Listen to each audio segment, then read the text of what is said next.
How to fix your payment method was declined on iPhone App Store. Let's get started. The very first thing you want to do is launch your settings app.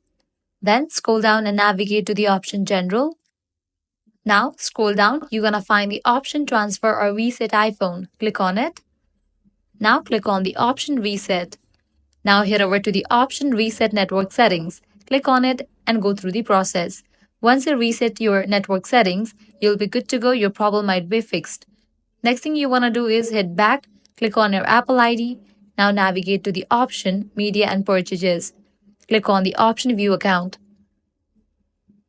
Click on the option Manage Payments. Now remove the existing payment methods, then type in the new one.